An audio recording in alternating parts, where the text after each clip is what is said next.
So yesterday we have seen the working model of a shunt capacitive filter, how much it is filtering the output waveform we could see in the simulation yesterday. So now we go on to the next type of a filter, which is called as a series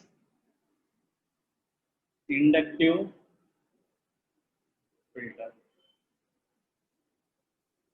Series inductive filter, or we can also call it as choke input filter. We can also call it as choke input filter. So we can call it as either series inductive filter or choke input filter. So from the name itself, what does it say? Series. Series means what?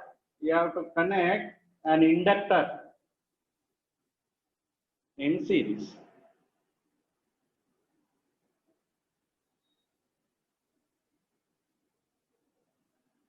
So this is R and this is L. Here is my rectifier output. Rectifier output.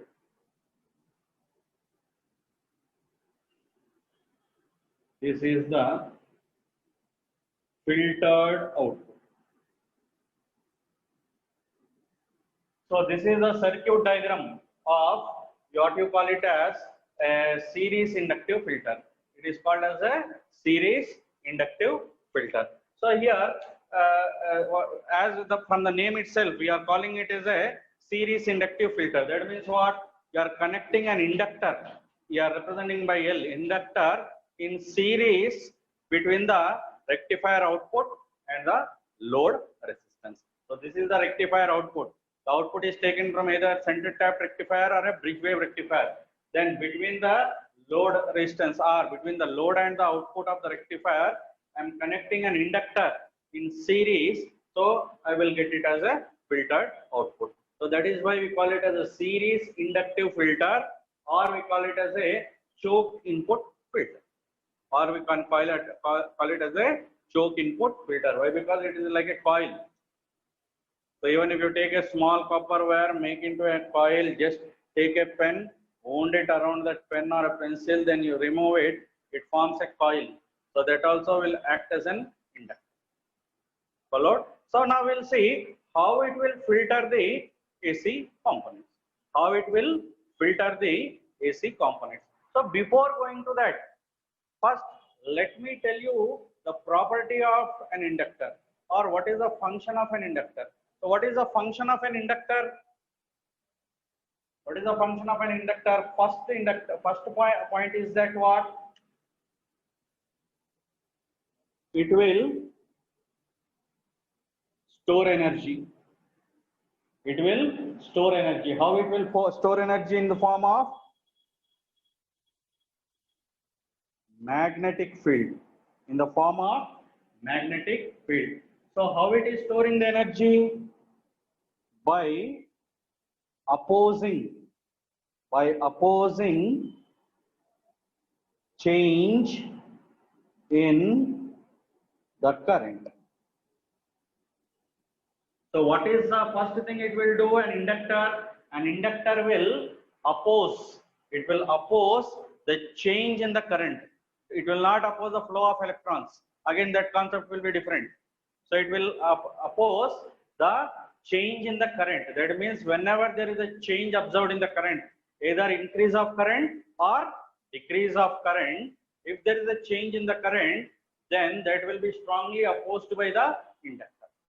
Then it will store that energy in the form of the magnetic field. So based on this concept, I will explain you how it will filter the components.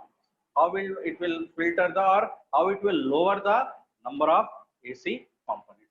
So here, as long as, so I am telling you that the inductor will store the energy in the form of a magnetic field. So when it will store energy? When there is a current. When the input current So whatever output, that is rectifier output current is greater than average value. When the rectifier output current which is there, which is giving as input, if that current is greater than its average value, if it is greater than its average value, what happens is that inductor which is there, L inductor which is there, that stores energy.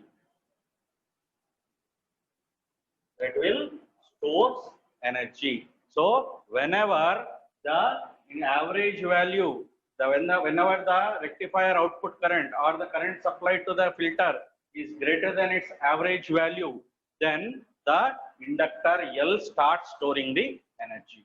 Whenever the rectifier output current falls or is less than average value, then what happens? The inductor discharges energy. It will discharge energy.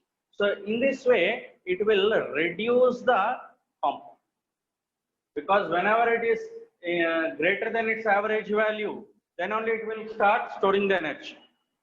So why it is storing the energy? Because current is increasing, it is trying to oppose the current.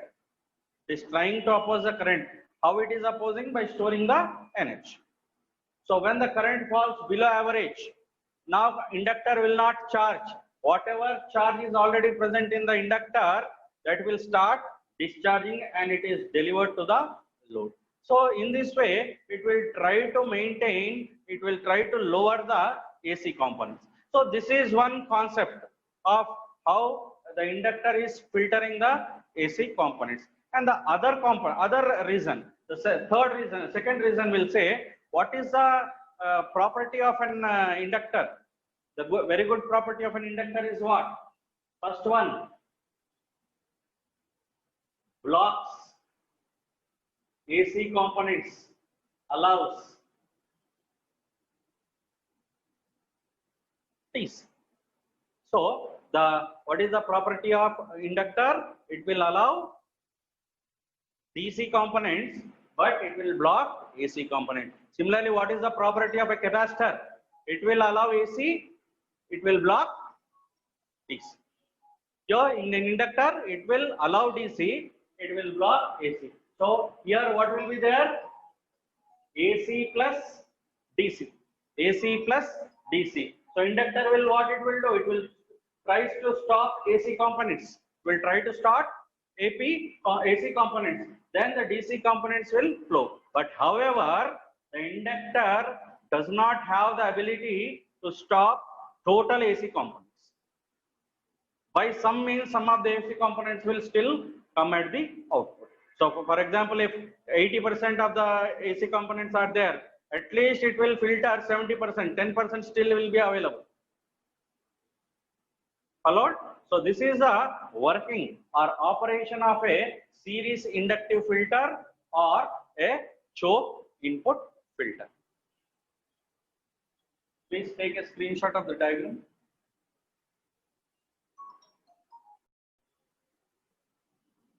So now let us see the mathematical analysis of a series inductive filter. Mathematical analysis of a series inductive filter. So this is the output waveform which I am giving. So this ripples which are there, that is nothing but it is a rectifier output. It is a rectifier output. The other one which is there, like a water waves, that is seashore waves, that is called as the filtered output. Then the which is represented with a dotted line, that is called as the diode current. So initially, when the rectifier output is increasing, after reaching an average value, let us say that my average value is somewhere here. So after reaching the average value, what happens? The rectifier current will be more than the average value. Then the inductor which is there, that starts charging itself. That means it is opposing the rise of the current in the rectifier output. So because rectifier current is increasing, so inductor will oppose that rise of current. So what it will do, will try to stop that rise of the current by charging it. Hence, the output voltage will, what it will become? It will try to decrease. It will try to decrease because you are not allowing the current to flow out. So that is the reason it starts slowly decreasing. Slowly it starts decreasing. Starts slowly decreasing. Then what happens? Then after slowly decreasing, now this value will fall to below average. So when it is falling below average, what happens? The inductor which is there, which is totally charged, that will try to discharge or deliver that stored charge to the load. That is why it is starting to increase. Now the output will increase because the current charge is flowing. So similarly, it continuously happens. Now, one question you can ask me, that if that is the case, then why not the inductor value, inductor current is becoming zero? Why it is not at all becoming zero? Though the input rectifier current is becoming zero, why inductor current is not becoming zero? That is because by there are two different diodes that are conducted. By the time one diode current is becoming zero, the other diode current is starting to rise. By the time from here to here it is becoming zero, before that only the other diode current is starting to rise. Again when it is becoming zero, before that it is starting to rise. So that is the reason the inductor output will never become. So let me calculate first DC voltage. Let me calculate DC voltage, or let me calculate the DC current. Right. So before that, so there is a Fourier series. Harmonics. Harmonics means AC components. So that are present can be represented by a Fourier series. So you just remember that equation. E is equal to 2 E naught by pi minus 3 E naught by, 4 E naught by 3 pi cos 2 omega t minus 4 E naught by 15 pi cos 4 omega t, and so on. So just take a screenshot of that. So this equation you remember, just E is equal to 2 E naught by pi minus 4 E naught by 3 pi into cos 2 omega t, and then by 15 pi cos 4 omega t. Right? This is the equation for the harmonics present. Now, in the first equation, if you carefully observe, is there any sine or cos term? There is no sine or cos term. That means what? This is purely a DC value. That is purely a DC value. In the remaining components, there is a cos term. That means they are the AC components, harmonics. Now, as you increase the series, the AC component goes on decreasing. This is the fourth harmonic, 4 omega, fourth harmonic. This is the second harmonic. This is the second harmonic, 2. So the fourth harmonic will be almost 20% of the second harmonic. 20% of the second harmonic. Like that, if you expand, I can neglect this term because this is very much less than this one. So finally, E is equal to 2 E naught by pi minus 4 E naught by 3 pi into cos 2 omega. 4 E naught by 3 pi cos 2 omega t. So this is already, I told you, it is a DC component. Now what is the leftover one? That is an AC component. So this is an AC component. So let me first find. That means what? This is what? EDC. EDC is how much? 2 E naught by pi. EDC is equal to how much? 2 E naught by pi. What I want? I want DC current. I want a DC current. IDC is equal to what? I is equal to, according to Ohm's law, I is equal to E by R. I equal to E by R. IDC means what? EDC by R. What is the total R? 1 R is the resistance offered by the inductor, because every element has its own resistance. That I will write it as RL. RL is the inductor resistance offered by the inductor. Then plus the output resistance R. So this is equal to IDC is equal to, what is EDC?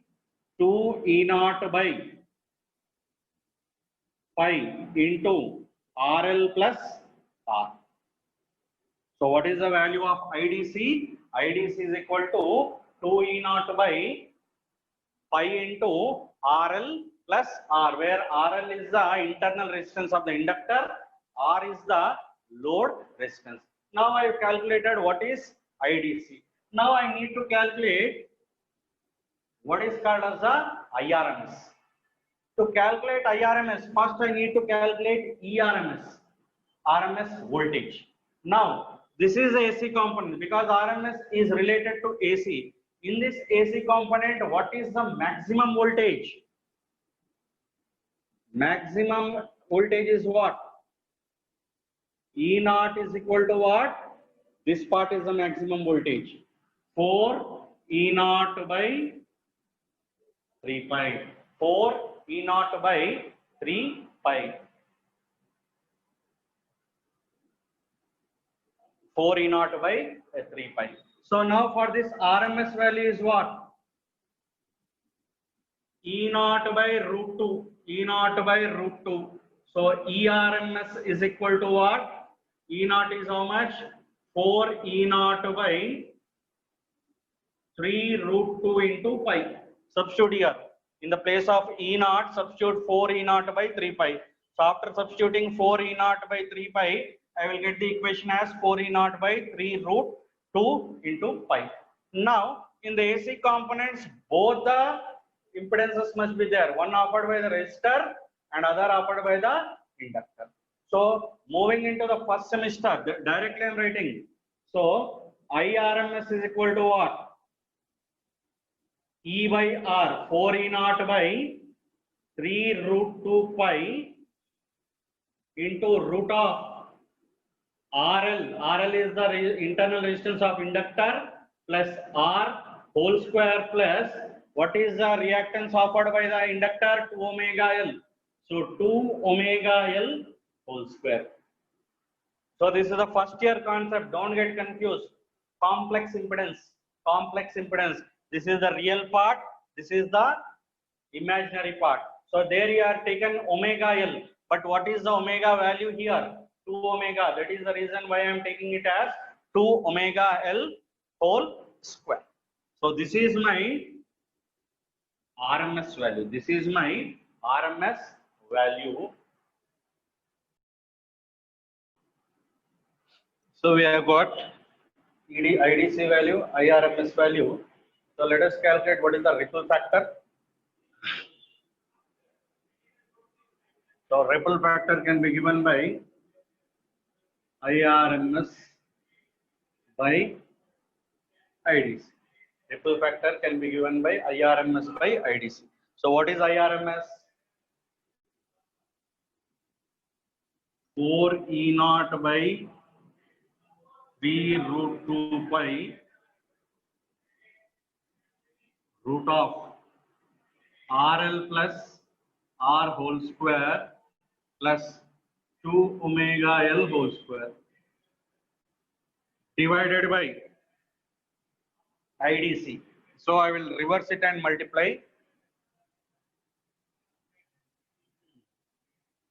Pi RL plus R by RL plus R divided by 2 E naught. E naught cancel. 2 1s, 2 2s are 4 cancel. Pi and pi will get cancelled. So ripple factor is 2 into RL plus R divided by 3 root 2 into root of RL plus R whole square plus 2 omega L whole square. So now here in the numerator multiply and divide by, sorry, in the denominator multiply and divide by root 2. So what happens? Root 2 into root 2 is 2. 2 will get cancelled. So ripple factor is equal to root 2 by 3. Root 2 by 3.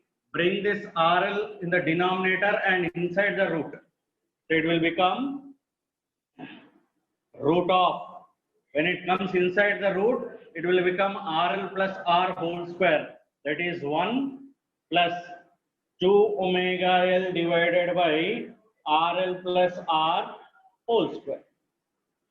RL plus R whole square.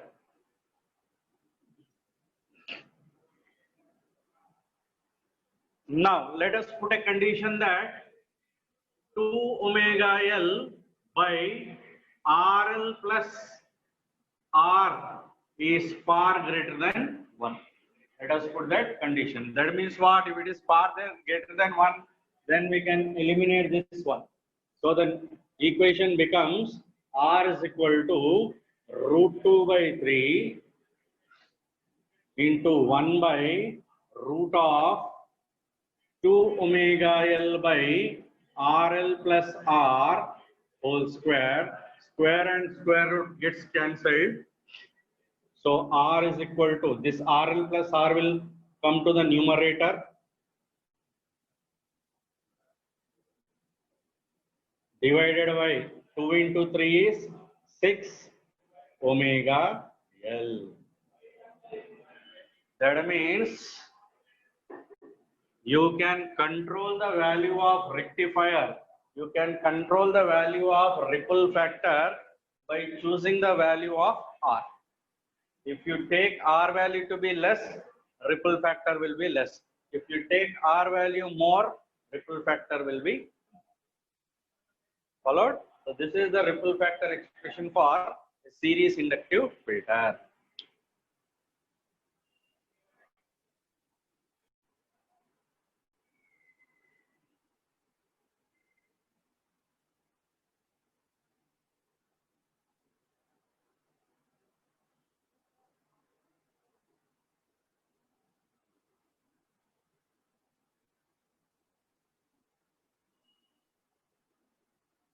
So I have taken the source.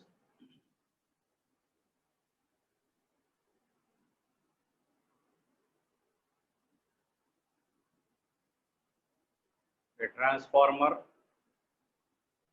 then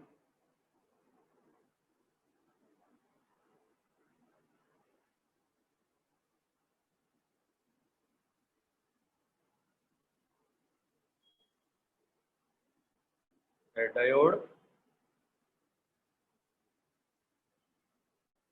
then an inductor, then a resistor. So now let me set the values. Let me make 100 volts.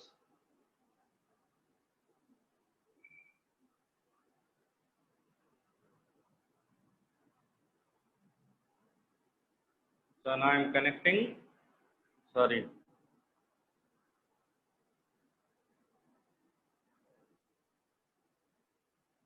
connecting the AC source to the primary coil of the transformer.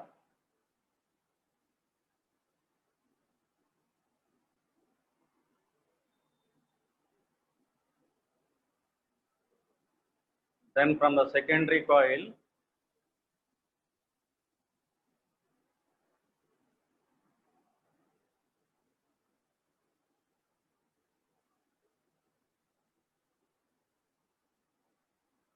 I have connected. Then,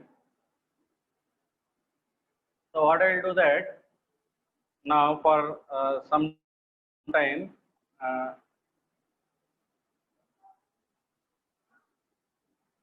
let me not connect the inductor. Okay. Let me not connect the inductor.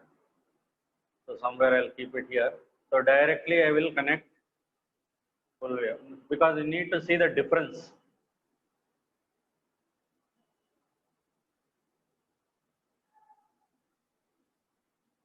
Because you need to see the difference. You need to see the difference. So here I've connected everything.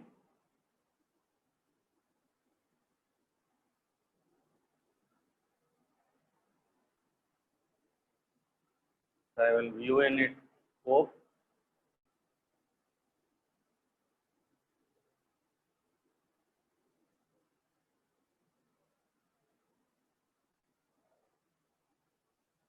So this is what I am running. So let me concentrate only on either current or voltage. So let me take voltage.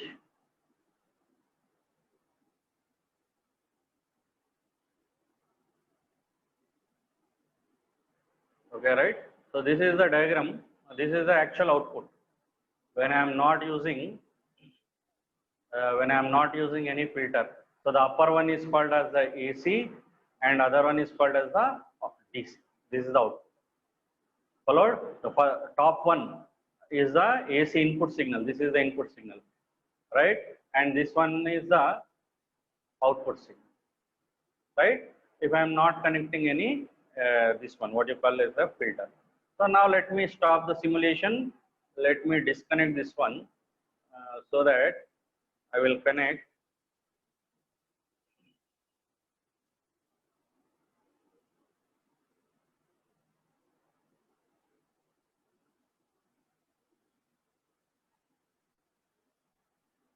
an inductor.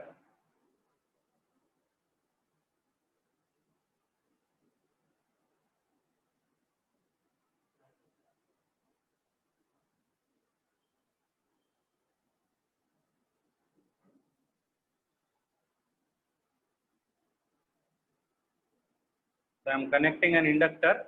So now I'll run the simulation. So now you can see there is a change here. If you observe this part and this part, there is a change here. Now slowly I will increase the value of the inductor. Now let me see what happens. Now you can see the difference. Still little bit it is being rectified. Now still I will increase. I'll make it to 7 Henries. Now it is more filtered. Now increase. I'll make it to 10.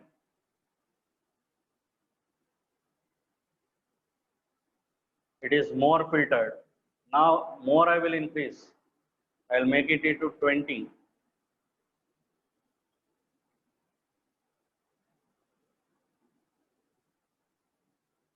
Now you can see. So this is the pattern which we have seen yesterday. In the diagram I have shown you that this is the pattern. This is the input signal. This is the pattern.